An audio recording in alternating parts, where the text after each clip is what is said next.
नमस्कार मंडळी, स्वागत आहे तुमच्या आवडत्या चॅनलमध्ये श्रद्धा, भक्ती आणि देवाची माहिती. आजचा विषय खास आहे. देवघरातील कलश मधल्या पाण्याचे काही खास उपाय आज आपण पाहणार आहोत. कलश हा केवळ भांडच नाही, तर ते ब्रह्मांडाचं एक लहानसं रूप आहे. हिंदू शास्त्रानुसार कलशाच्या मुखामध्ये भगवान विष्णू, कंठामध्ये महादेव आणि मुळामध्ये ब्रह्मा विराजमान असतात. देवघरात कलशामध्ये ठेवलेलं पाणी पूजेच्या मंत्रांमुळे, सूर्यचंद्रांच्या किरणांमुळे आणि दैनिक ऊर्जेमुळे सकारात्मक शक्ती शोषून घेतं. आणि हे पाणी फेकून देणं म्हणजे आपण जी दैवी कृपा आहे ती नाकारणं आहे.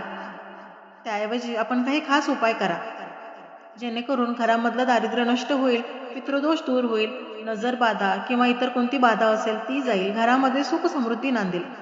त्यासोबतच संतान प्राप्ती, आरोग्य ह्या सगळ्या गोष्टींसाठी काही तुरळक आणि खास उपाय आहेत, जे कोणीही सांगितले नसतील ते आपल्याला करायचे आहेत. अगदी सहज सोपे तुम्ही हे दैनंदिन उपाय करू शकता. त्यासाठी तुम्हाला व्हिडिओ हा शेवटपर्यंत पाहावा लागेल. आणि व्हिडिओ माहिती जर तुम्हाला आवडली तर मला कमेंट बॉक्समध्ये नक्की कळवा आणि चॅनलला सबस्क्राईब करायला देखील विसरू नका. तर सगळ्यात पहिलं तर उपाय करण्याच्या आधी कलशाची स्थापना करणं खूप गरजेचं असतं. तसंही आपण कोणत्या नवरात्र असेल किंवा इतर उत्सव असतील त्यामध्ये आपण कलशाची स्थापना करतो. इतर वेळी आपल्याकडे कलश जर स्थापना केली नसेल तर आपण स्थापना नेमकी कशी करावी, कुठे करावी हे आपण थोडक्यात पाहून घेऊया. तर मंडळी, उपाय सुरू करण्यापूर्वी कलश नीट स्थापित करा. जसं की जर तुम्ही व्यवस्थित स्थापन केला नाही तर त्याचे नुकसान देखील होते. आता कलश कशाचा असावा? कलश नेहमी तांब, चांदी किंवा मातीचा कलश असावा. तांब्यातील पाणी जिवंत राहते आणि हे वास्तुदोष देखील नष्ट करते. त्यामुळे तांब्याचा कलश असणं खूप गरजेचं आहे. एक गोष्ट लक्षात घ्या, कलश कधीही लोखंडाचा नसावा. कलश स्वच्छ धुतलेला असावा आणि त्यामध्ये गंगाजल किंवा स्वच्छ पाणी भरून ठेवावं. कलश हा पूर्ण भरावा आणि त्यामध्ये नंतर आम्र, बेल अशी 5 पानं ठेवायची आहेत. दुर्वा, चंदन, पंचामृत, सुपारी, हळद, अक्षता, सोनं चांदीचं 1 नाणं. जर शक्य नसेल तर 1 रुपया तुम्ही त्यामध्ये टाकू शकता. आणि लवंग आणि वेलची या सर्व वस्तू तुम्हाला कलशामध्ये टाकायच्या आहेत. त्यानंतर 5 आणि 7, 5 किंवा 7 सरळ आम्रपर्णी उभ्या करायच्या आहेत. हे लक्ष्मीचं प्रतीक आहे आणि त्यावरती श्रीफळ ठेवायचं आहे.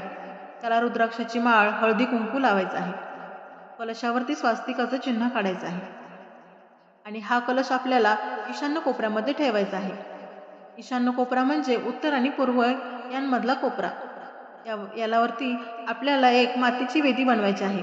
त्यावरती अष्टकोनी हळदीची आकृती काढायची आहे आणि त्यानंतर कलश ठेवायचा आहे.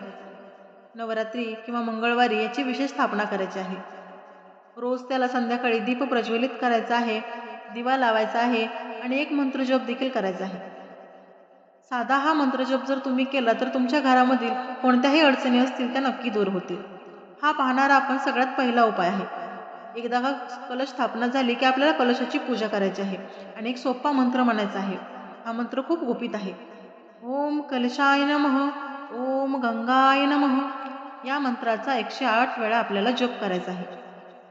आणि एकदा की नारळ सुकला तर तुम्हाला तो नदीमध्ये विसर्जित करायचा आहे. असं जर केलं तर कुलदेवता तुमच्यावरती प्रसन्न होते आणि घरामध्ये सुखाची लाट येते. हा उपाय प्रत्येकाने नक्की करून पहा. मंगळवारी आपल्याला हा उपाय करायचा आहे. मंगळवारी किंवा पौर्णिमेच्या दिवशी तुम्ही हा उपाय करून पाहू शकता. आता दुसरी गोष्ट महत्त्वाची आहे ती म्हणजे पाणी बदलण्याची. कलशातील पाणी जितकं पवित्र तितकंच जास्त शुद्ध असतं आणि तेवढीच सकारात्मक ऊर्जा देखील घरामध्ये वाढते.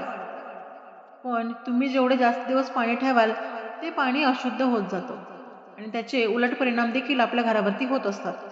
म्हणूनच नित्यनेमानं आपल्याला जुनं पाणी काढून टाकायचं आहे आणि नवीन पाणी भरायचं आहे.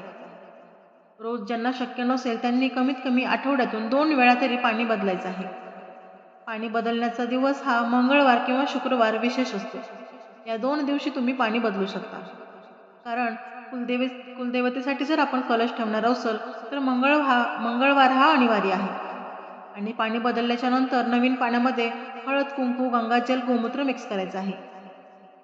जुनं पाणी फेकून देताना देखील विशेष काळजी घेणं गरजेचं आहे. तुम्ही जर कुठेही ते पाणी फेकून दिलं तर पाप लागेल.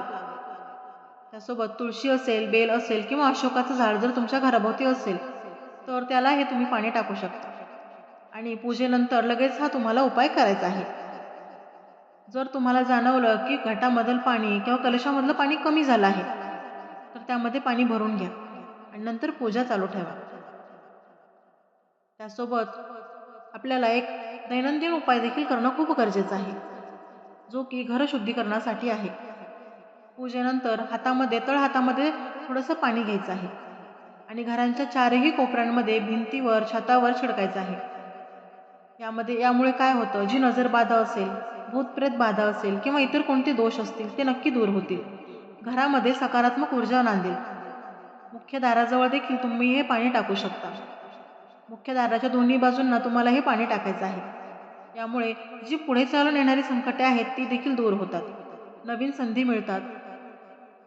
त्यासोबत जर तुम्ही हे पाणी तुळशीला टाकणार असाल, तर तुमच्या आरोग्यामध्ये चांगली सुधारणा होते.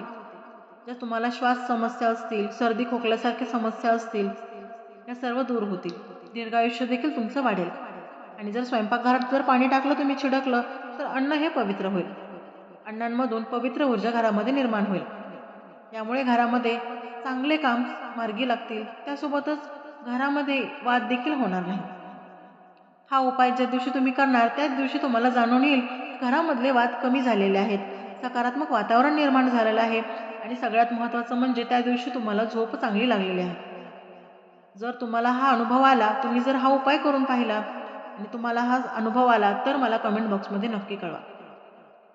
किंवा तुम्ही जर हे पहिलेच कोणते उपाय करून पाहिले असतील आणि तुम्हाला त्याचे अनुभव जर आले असतील, तर हे आपल्या प्रेक्षकांपर्यंत नक्की पोहोचवा. आता आर्थिक समस्यांसाठी एक उपाय देखील आहे. या पाण्याचं 2 ते 3 थेंब पाणी आपल्याला किंवा चमचे पाणी आपल्याला आपल्या पिण्याच्या पाण्यामध्ये मिक्स करायचे आहेत. पाणी हे अगदी शुद्ध असतं, कलशातलं पाणी. त्यामुळं पूजा झाल्याच्या नंतर कलशामधलं जे पाणी आहे, ते पिण्याच्या पाण्यामध्ये आपल्याला टाकायचं आहे.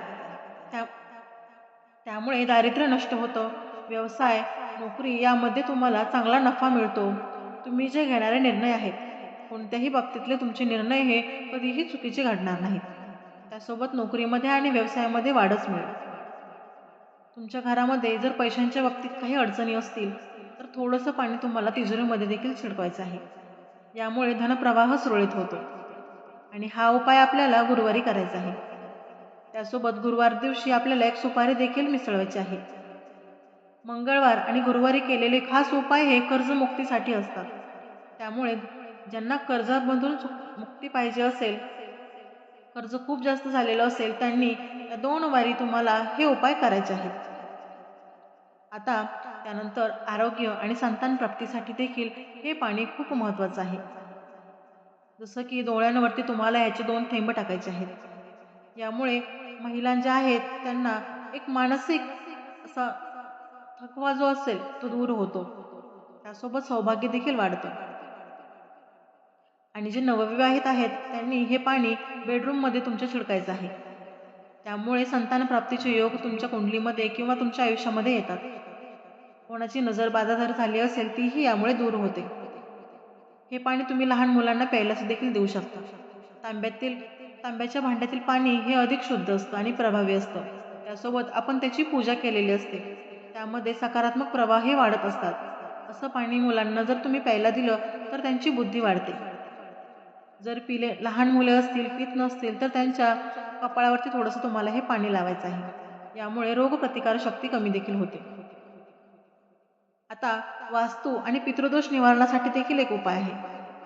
जसं की ईशान्य दिशेला आपल्याला हे कलश जे स्थापना केला आहे त्यामध्ये तुम्हाला गोमूत्र मिक्स करायचं आहे आणि यामुळे पितृदोष नष्ट होतो.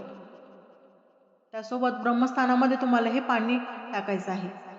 घराचं ब्रह्मस्थान म्हणजे जो मधला भाग असतो. तुमच्या घराचा जो मधला सेंटरचा भाग असतो त्याला ब्रह्मस्थान म्हणतात. थोडंसं पाणी तुम्हाला त्या भागामध्ये टाकायचं आहे. पितरांचं नाव घ्यायचं आहे, पितृतर्पण करायचं आहे आणि मनापासून त्यांना प्रार्थना करायची आहे. पितरांचे आशीर्वाद देखील मागायचे आहेत. असं जर तुम्ही केलं तर तुमचे पितृदोष नष्ट होतो, त्यासोबत वास्तुदोष देखील नष्ट होतो. आणि हा उपाय आपल्याला फक्त आणि फक्त शुक्रवारीच करायचा आहे. हे सगळे जर तुम्ही उपाय करून पाहिले तर तुम्हाला फरक नक्की जाणवेल. आता काही वार आहेत. वारानुसार आपण कोणते उपाय करू शकतो हे पाहूया. सोमवारी तुम्हाला हे पाणी तुळशीमध्ये द्यायचं आहे, ज्यामुळे मानसिक शांती मिळते. मंगळवारी दारावर टाकायचं आहे.